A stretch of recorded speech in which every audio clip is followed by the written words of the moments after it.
Existence precedes essence. Jean-Paul Sartre, 1905, 1980.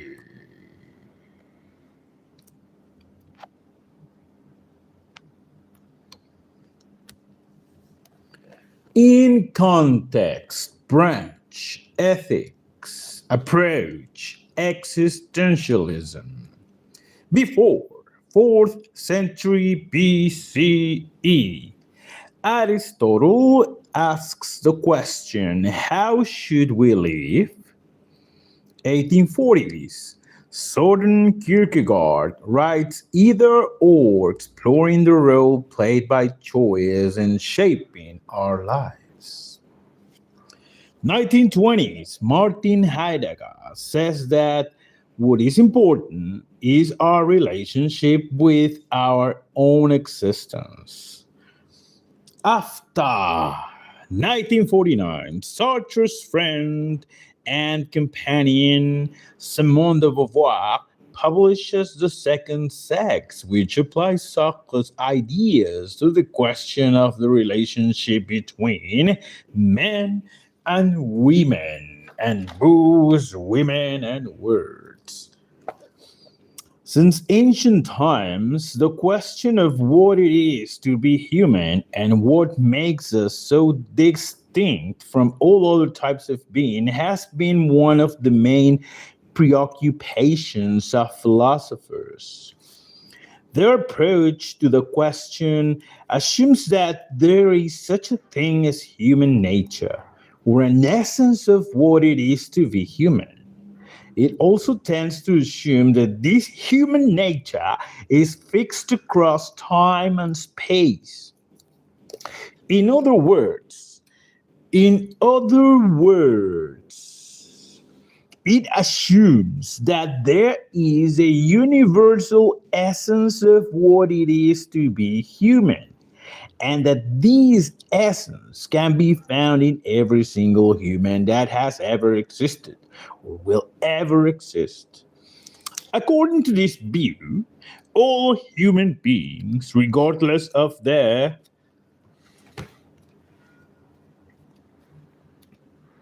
circumstances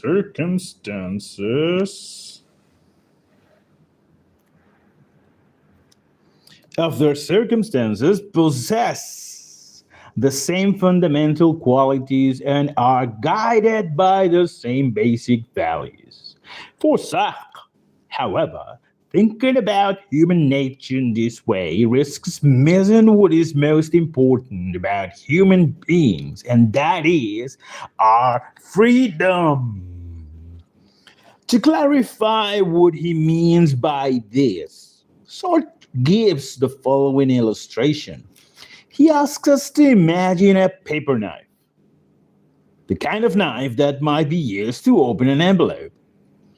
This knife has been made by a craftsman who has had the idea of creating such a tool and who had a clear understanding of what is required of a paper knife. It needs to be sharp enough to cut through paper, but not so sharp as to be dangerous. It needs to be easy to wield, made of an appropriate substance, metal, bamboo, or wood perhaps, but not butter, wax, or feathers, and fashioned to function efficiently. Sartre says that it is inconceivable for a paper knife to exist without its maker knowing what it is going to be used for. Therefore, the essence of a paper knife, or all of the things that make it a paper knife and not a steak knife or a paper airplane, comes before the existence of any particular paper knife. Humans, of course, are not paper knives. For Sartre, there is no preordained plan that makes. Okay, before going to the next page, Let's take a look at this graph here. Here it says, join me here. There's a little that says, when we make something, we do so for a purpose. The purpose or essence of a made thing comes before its existence, who are not made for any purpose. There is no God. We are not made by God. So these four come into this one that says we are not made for any purpose. So our existence precedes our essence. And then we have to create our purpose for ourselves. A little bit of Jean-Paul Sartre history here. A little bit of his history before continuing reading about what he was thinking. So Jean-Paul Sartre, born in Paris, Sartre was just 15 months old when his father died. Brought up by his mother and grandfather, he proved a gifted student and gained entry to the prestigious École Normale Supérieure. There he met his lifelong companion and fellow philosopher, Simone de Beauvoir. After graduation, he worked as a teacher and was appointed professor of philosophy at the University of Le Havre in 1931. During World War II, Sartre was drafted into the army and briefly imprisoned. After his release in 1941, he joined the resistance movement. After 1945, Sartre's writing became increasingly political, and he founded the literary and political journal Modern Times. He was offered but declined the Nobel Prize for Literature in 1964. Such was his influence and popularity that more than 50,000 people attended his funeral in 1980. Keywords, 1938, nausea. 1943, being and nothingness. 1946, existentialism and humanism. 1960, critique of dialectical reason. Okay, so we were here. Okay, let's recap. Humans, of course, are not paper knives. For Sartre, there is no preordained plan that makes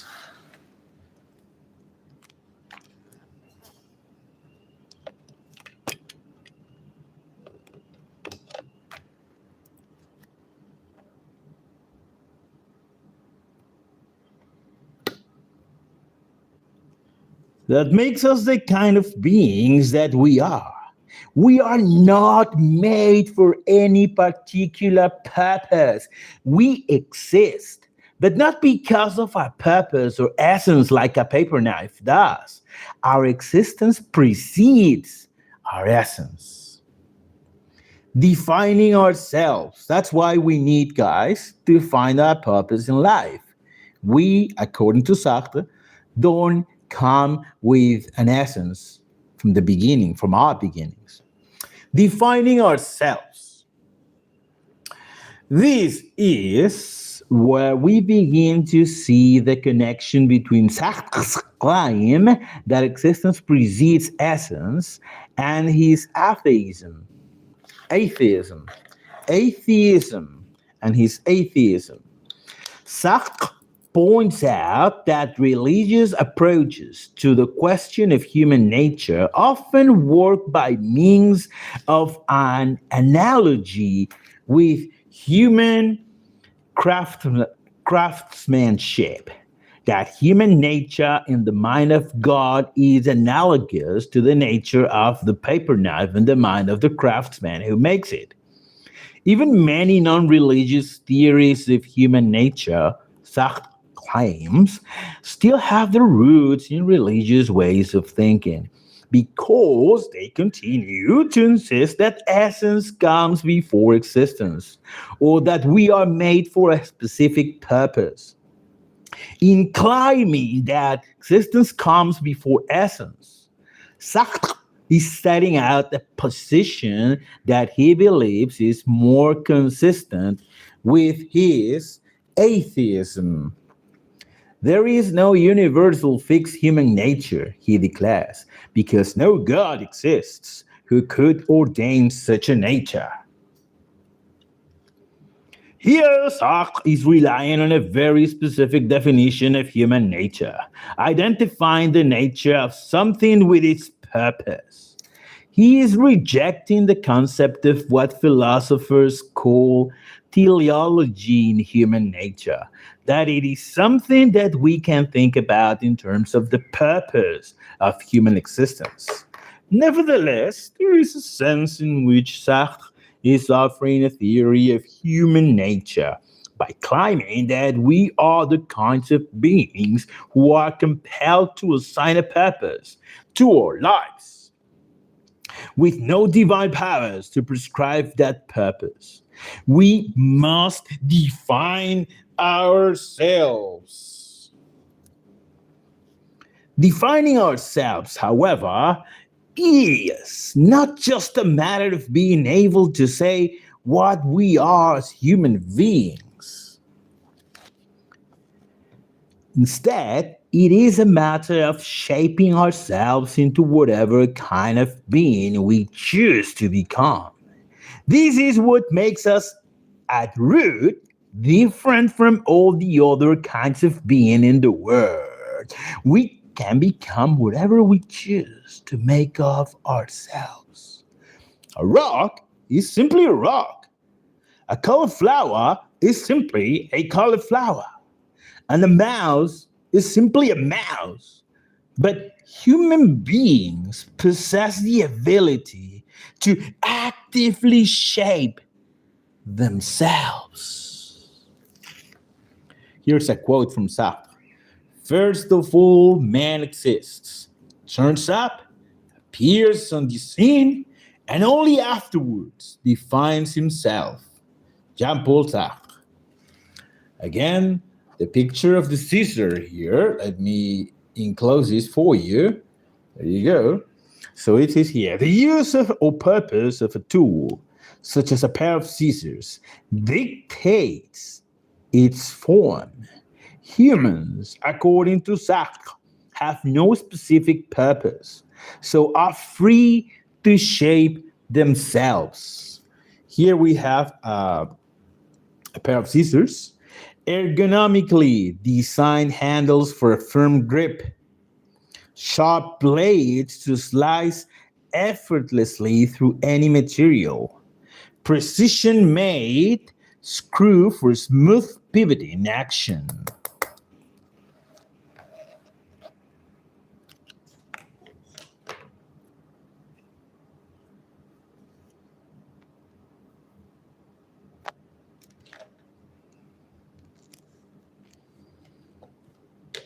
Let's take a look at this picture. There's this notion of human beings here, and it says Sartre's idea that we are free to shape our own lives influences students that took to the streets of Paris in May 1968 to protest against the draconian powers of the university authorities.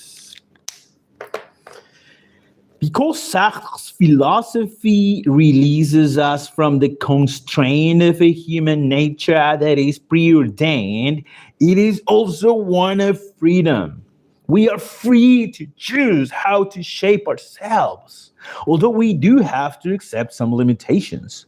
No amount of willing myself to grow wings, for example, will ever cause that to happen. But even within the range of realistic choices we have, we often find that we are constrained and simply make decisions based upon habit or because of the way in which we have become accustomed to see ourselves.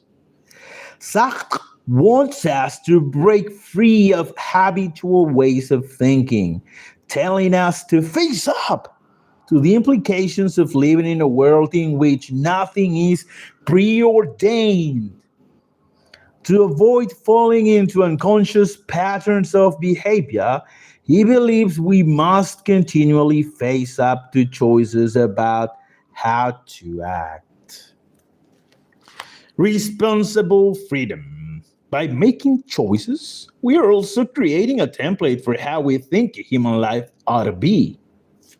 Here it says, as far as men go, it is not what they are that interests me, but what they can become. Jean Paul Sartre. If I decide to become a philosopher, then I am not just deciding for myself. I am implicitly saying that being a philosopher is a worthwhile activity. This means that freedom is the greatest responsibility for the impact that our choices have upon ourselves, but also for their impact on the whole of mankind. And with no external principles or rules to justify our actions, we have no excuses to hide behind for the choices that we make. For these reasons, Sartre declares that we are condemned to be free. We are condemned to be free. Sartre's philosophy of linking freedom with responsibility has been labeled as pessimistic, but he refutes that charge. Indeed, he states that it is the most optimistic philosophy possible because, despite bearing responsibility for the impact of our actions upon others, we are able to choose to exercise sole control over how we fashion our world and ourselves.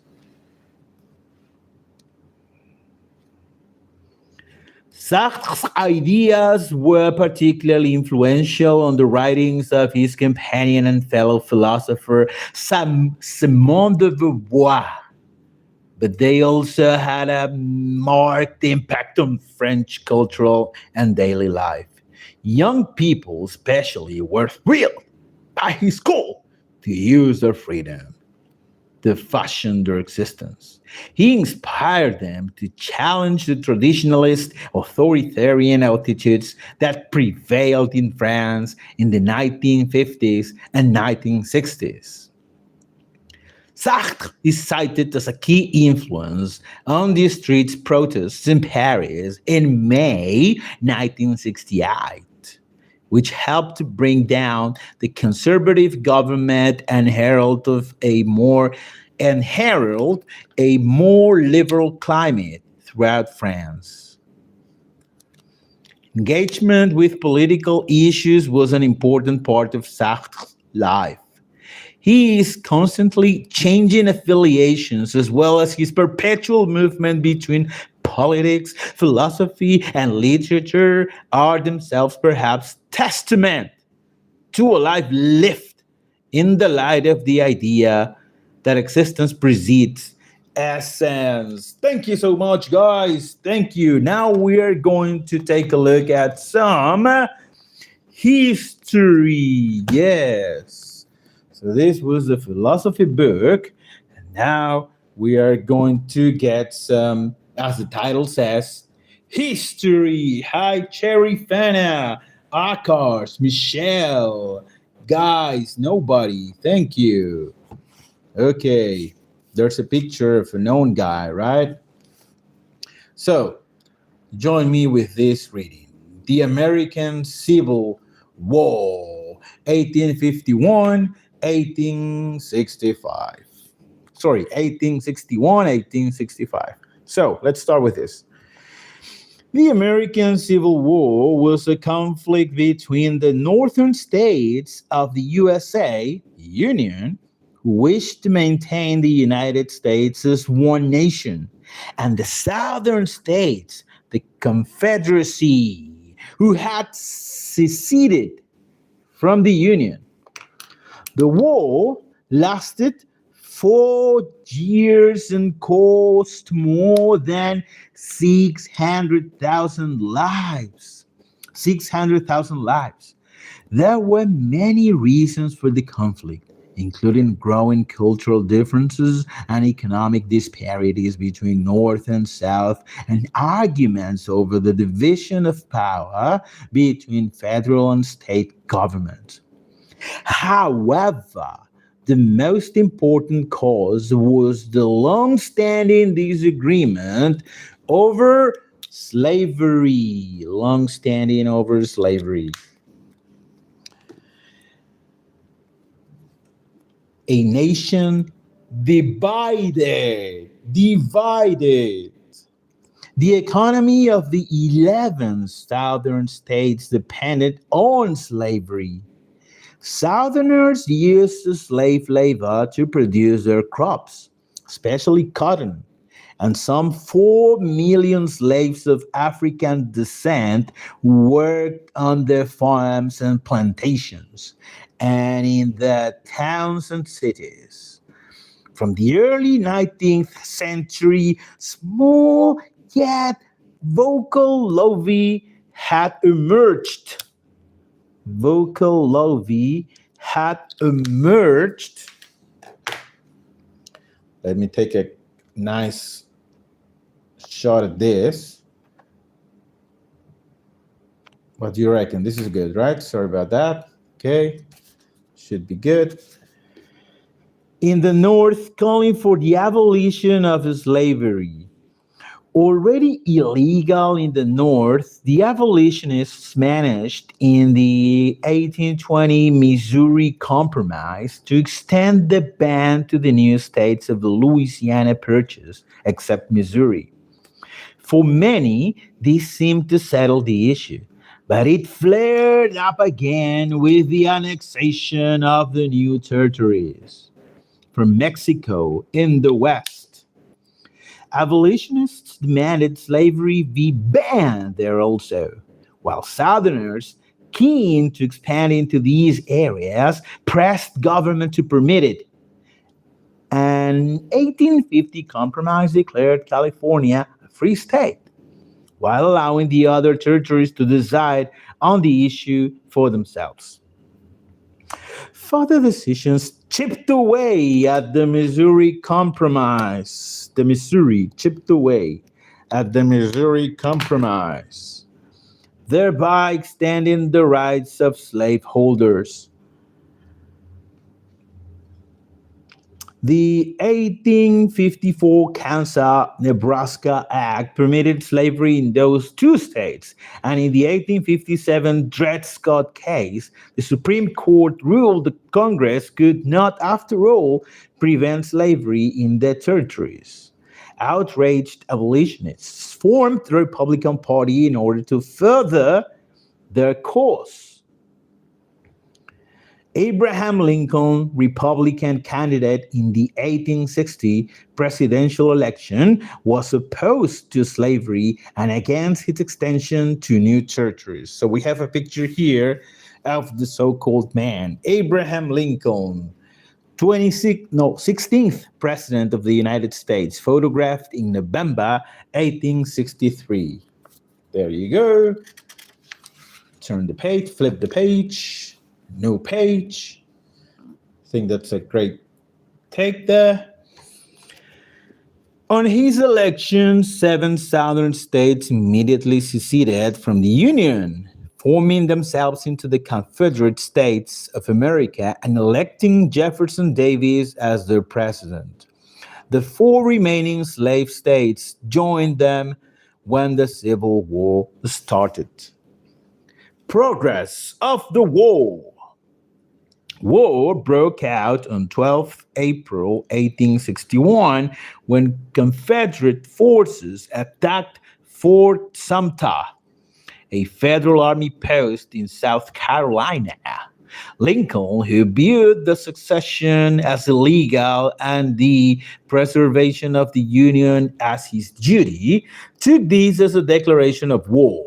He was aware that the South depended on European imports, so one of his strategies was to blockade its coastline, hoping to starve the southern states into submission.